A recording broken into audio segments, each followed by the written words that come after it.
Con la llegada del general Perón al poder en 1946, la industrialización recibió un gran impulso. La industria liviana prácticamente alcanzó la frontera de su desarrollo y hubo un proceso de transformación muy importante en lo económico y lo social, aparte de un proceso distributivo del ingreso que amplió el poder adquisitivo de sectores mayoritarios de la sociedad. Fue una transformación sin duda muy positiva. Lamentablemente se produce el golpe de Estado de 1955 y con el golpe de Estado en un primer momento parecería que se va a volver atrás en lo que se había logrado, pero de algún modo el mismo proceso político fue sosteniendo una cierta inercia del proceso de industrialización.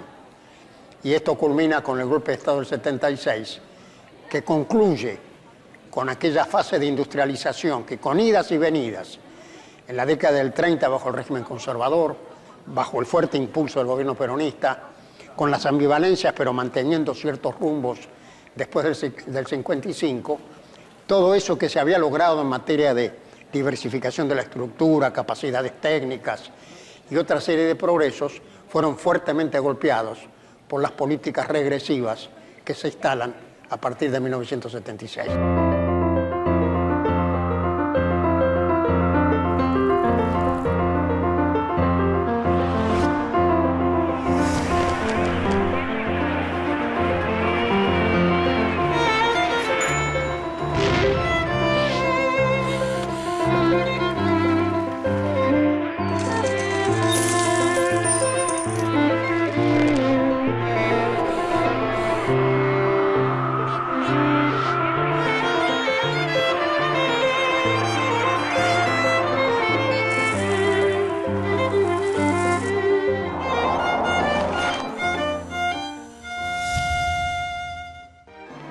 16 de junio de 1955.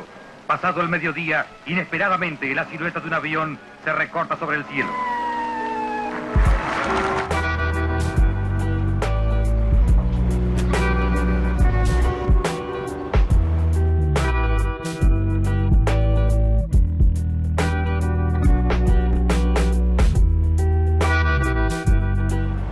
Hola, ¿qué tal, Aldo? Hola, ¿qué tal, Marcelo? ¿Cómo está? El Ministerio de Economía. ¿Conoce este edificio, no? Yo ocupé el despacho de Economía y Trabajo, después de haberme desempeñado en obras públicas. Fue un periodo realmente muy rico, con muchos problemas, pero una gran experiencia. Es increíble, todavía puede observarse en las paredes las marcas del bombardeo de 1955. Así es, el testimonio de la violencia que imperó tantas veces en la vida política argentina y que afortunadamente hemos superado. 3 meses después de ese episodio se produjo la caída del gobierno del general Perón. La primera bomba sobre la Casa de Gobierno. La destrucción cae sobre la plaza. El terror la sobrevuela a pocos metros y la recorre con la fuerza de lo devastador. Lonardi hizo su entrada en Casa de Gobierno. Los atributos presidenciales iban a serle entregados al general Lonardi por los abanderados de 3 institutos de las Fuerzas Armadas. A bordo del crucero General Belgrano llegó el jefe de la Marina de Guerra en operaciones, contraalmirante Isaac F. Rojas, que tan fundamental participación tuviera en la Revolución Libertadora. Aldo, la autodenominada Revolución Libertadora a partir de 1955 abre un periodo bastante complejo de la vida política y social de la Argentina, ¿no? Con proscripción del peronismo, con la intervención de los sindicatos, ¿no? Que va a condicionar un poco el desarrollo social y político en los años siguientes, ¿no? Sin duda. A partir de allí, el gobierno de facto convocó las elecciones de febrero del 58, el radicalismo fue dividido, la Unión Cívica Radical Intransigente ganó en todo el país la presidencia y todas las gobernaciones, y allí comienza el intento de Frondizi de resolver el tema de la fractura política por la proscripción del peronismo y restablecer un mínimo de poder estatal para hacer la política, digamos, de ordenamiento social para resolver esa fractura tan profunda en la sociedad argentina. Y hubo un acuerdo previo entre Perón y Frondizi que de algún modo va a condicionar la política económica inicial. Desde luego, Frondizi, por su tradición política del radicalismo, digamos, progresista, tenía una fuerte inclinación por lo social y por lo tanto con la legitimación del poder político y la participación, en definitiva, del peronismo en un sistema realmente democrático. pero el manejo del corto plazo era extremadamente complejo, porque había que administrar la coyuntura frente a los planteos militares, así que fue un ejercicio realmente muy difícil el que le tocó al presidente Frondizi. El desarrollismo es un conjunto de ideas económicas originadas principalmente alrededor de la CEPAL, la Comisión Económica para América Latina de las Naciones Unidas. Estos teóricos plantearon que los países subdesarrollados no debían quedarse en la exportación de productos primarios del agro, sino que necesitaban impulsar sus industrias de base, petroquímica, siderurgia, metalurgia, a fin de abastecer al país de los bienes industriales que necesitaba y limitar la dependencia externa.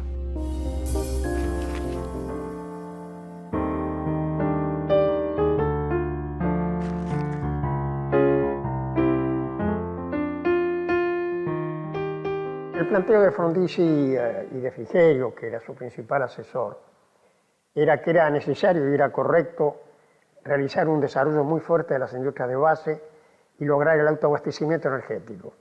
Y la idea era que era muy difícil movilizar el ahorro interno por una serie de restricciones del sistema y que entonces había que usar el aporte del capital extranjero para la reforma estructural, lo cual marca una diferencia muy importante con la apertura incondicional, donde lo de afuera es igual que lo de adentro. No, aquel era una política de expansión de inversiones en las condiciones dadas con capital extranjero para la reforma estructural. De todas maneras, era una política por esa apertura al capital extranjero, naturalmente polémica.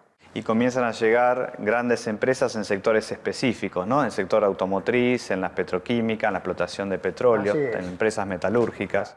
Una inserción de la inversión extranjera distinta a la del modelo primario exportador, porque en aquella época la inversión era en ferrocarriles, bancos, frigoríficos, es decir, todo lo que estaba ligado, toda la cadena de comercialización de la economía primaria exportadora.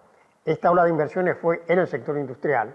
Uno de los sectores claves allí va a ser el sector petrolero, ¿no? Y además va a ser un tema bastante polémico y complicado. Un tema polémico, ciertamente. La llamada batalla del petróleo. Así es. Claramente era necesario el autoabastecimiento petrolero porque el déficit energético era muy grave. Frondizi se sabía con resultados a corto plazo realmente muy importantes. Y otra vez, concebir la inversión extranjera como un instrumento de la transformación, no como un instrumento de la inserción incondicional. Bueno, y logra el autoabastecimiento de petróleo en un plazo muy pequeño, muy corto, ¿no? En 1954, Frondizi, que era diputado por la Unión Cívica Radical, se había opuesto abiertamente a la política petrolera del segundo gobierno peronista. Perón había intentado firmar un contrato de exploración y explotación con la Standard Oil de California.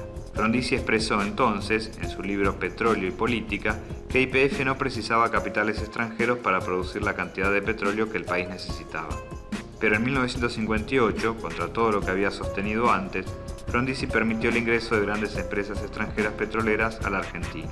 La Pan American Oil, Shell, ESO. Estas empresas tenían libertad de importar todo lo que necesitaran para la explotación sin pagar impuestos, maquinaria, insumos, etc. Su trabajo consistía en extraer el petróleo que luego YPF compraría en su totalidad. Las empresas podían llevarse los beneficios de esas ventas sin pagar impuestos tampoco. Hasta entonces, la producción nacional de petróleo satisfacía solo un tercio de lo que necesitaba el país para funcionar. El resto se importaba. El objetivo de la llamada batalla del petróleo era lograr el autoabastecimiento del consumo local, lo cual se consiguió. Aldo, acá está el edificio de Somisa. Vamos, entremos.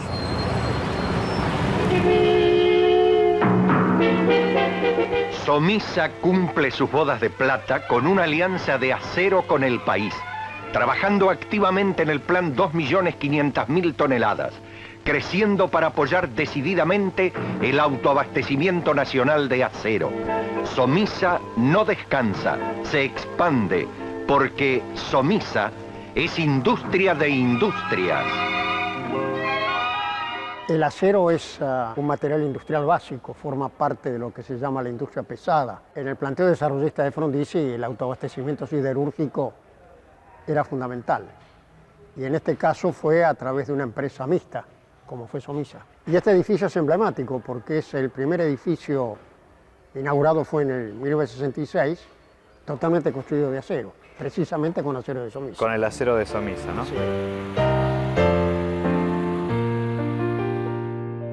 Entre la inmediata segunda posguerra y el primer lustro de los años 70, Las condiciones del crecimiento de la economía argentina quedaron determinados por la dinámica de un ciclo de contención y arranque en el marco de un modelo centrado en la industrialización por sustitución de importaciones. Esto provoca escasez de divisas. Ya no se puede seguir importando, la economía entra en recesión y el sector fabril es el más perjudicado. En general, la solución que se buscó para este problema fue la de estimular las exportaciones de productos tradicionales, es decir, del agro, para obtener más divisas. La estrategia desarrollista es en cambio diferente. Se trata de disminuir las importaciones en sectores claves, insumos para la industria, maquinarias, autos, petróleo. ¿Y cómo se reducen? Desarrollando estas industrias localmente para sustituir las importaciones. Y para eso Frondizi abre el juego al capital extranjero. La nueva situación dio lugar al surgimiento de desequilibrios crónicos y recurrentes del balance de pagos, cada vez que la expansión económica interna impulsó las importaciones. De allí el ciclo de stop and go que caracterizó a esta etapa. Frondizi había llegado a la presidencia gracias a un pacto que había hecho con Perón, quien continuaba exiliado. Uno de sus compromisos había sido la legalización del peronismo, cosa que realizó poco antes de las elecciones de 1962. Así fue como el peronismo ganó la mayoría de las gobernaciones. Los militares presionaron al presidente para que anulara las elecciones y Frondizi intervino 8 provincias. Pero no fue suficiente. En medio de una crisis económica provocada por desequilibrios en la balanza comercial, en marzo de 1962, los militares deponen a Frondizi y lo reemplazan por el presidente del Senado, José María Guido. Arturo Illia llega a la presidencia con apenas el 20% de los votos, ya que el peronismo continúa proscripto y gran parte de sus seguidores vota en blanco. Illia debe atender varios frentes, el radicalismo está dividido y los militares lo presionan constantemente, a pesar de que mantienen también una fuerte disputa interna.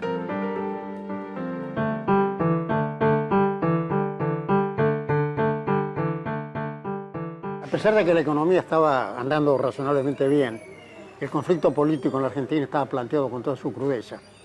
Y finalmente, en el marco de esas tensiones, el doctor Illia es derrocado. Y a partir de 1967, con el gobierno de Onganía, se incorpora como ministro de Economía a Adalbert Krieger Bacena, que va a ser muy controvertido y cuya política gira en torno a un discurso que pretende la eficiencia del sector industrial. El tema de la eficiencia del sector industrial es un tema controvertido porque se lo compara a veces con la eficiencia del campo.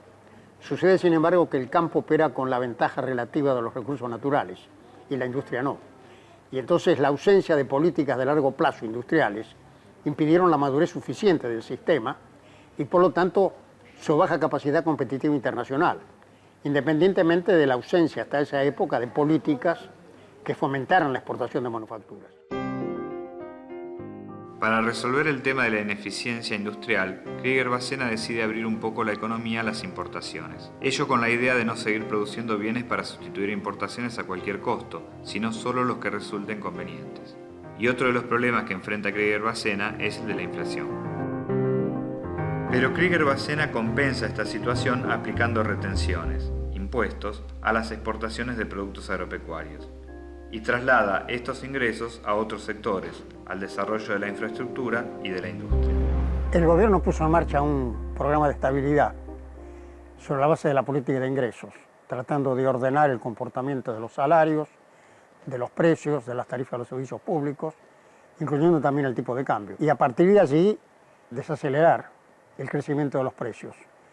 El problema, uno de los problemas que soportó el programa fue que hacia el final del mismo, se instaló la crisis ganadera, con un aumento muy fuerte de los precios de la carne, que introdujeron un fuerte factor de inflación al final del periodo. Y también se aplica una devaluación, en este caso diferente a las anteriores, que se va a denominar compensada. La devaluación de la moneda perjudica a los sectores que importan bienes, pues el costo de esos bienes aumenta. Y a la industria en particular, que importa insumos y maquinarias. Como consecuencia natural, se produce una recesión. La devaluación es el cambio de la relación entre el peso y las monedas extranjeras, por ejemplo el dólar. La última importante que tuvimos fue cuando salimos de la convertibilidad, que un dólar valía 1 peso y poco tiempo después eran 4 pesos por 1 dólar. Ese es un fenómeno que provoca consecuencias importantes en los precios internos, en la distribución del ingreso, y en la Argentina la sucesión durante tanto tiempo de devaluaciones, algunas muy dramáticas, forman parte del desorden que predominó en la economía argentina durante un tiempo tan prolongado.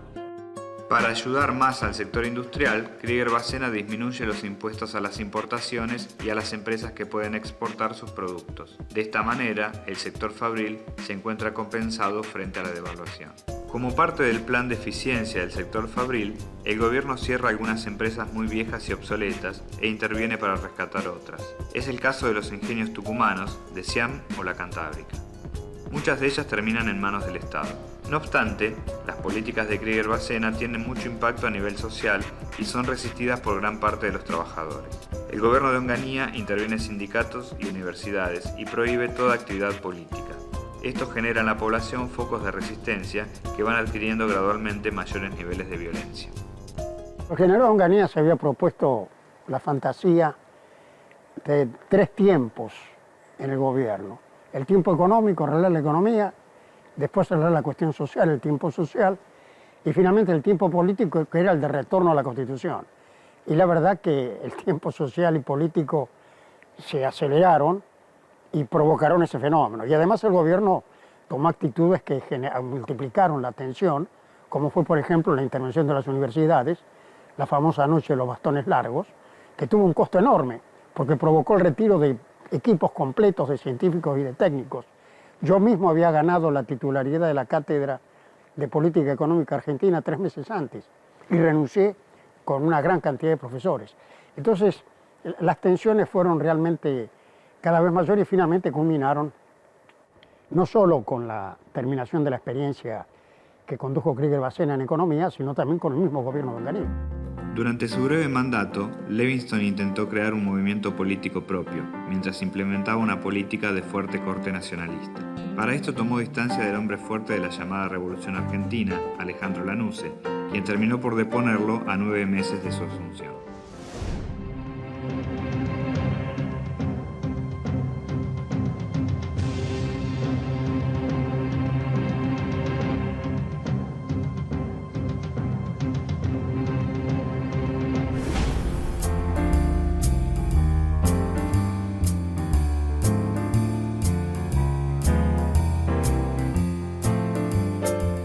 Cuando asume el Ministerio de Obras Públicas a mediados de 1970, había varias obras de infraestructura pendientes, ¿no? Importantes obras que venían de tiempo atrás y que algunas estaban paralizadas. Sí, sin duda.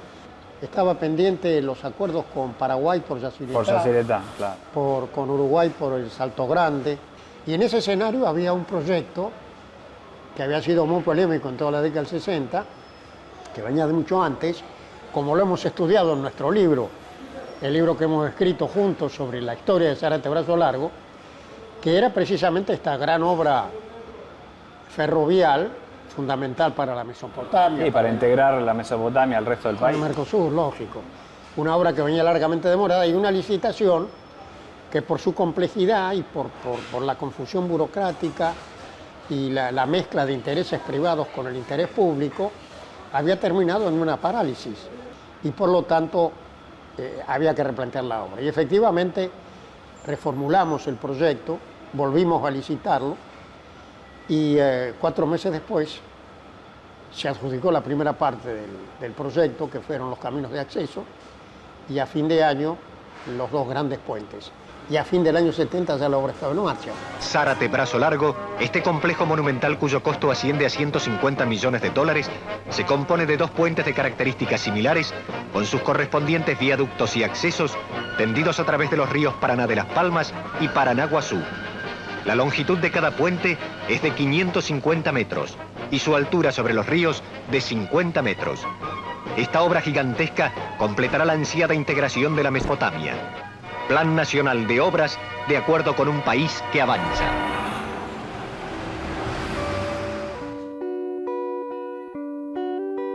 Buenas tardes. Buenas tardes. Por favor, ¿a qué distancia está el puente? El puente Brazo Largo, próximo a cruzar, el segundo puente a 30 kilómetros. Muchas gracias. Buenas tardes. Buenas tardes.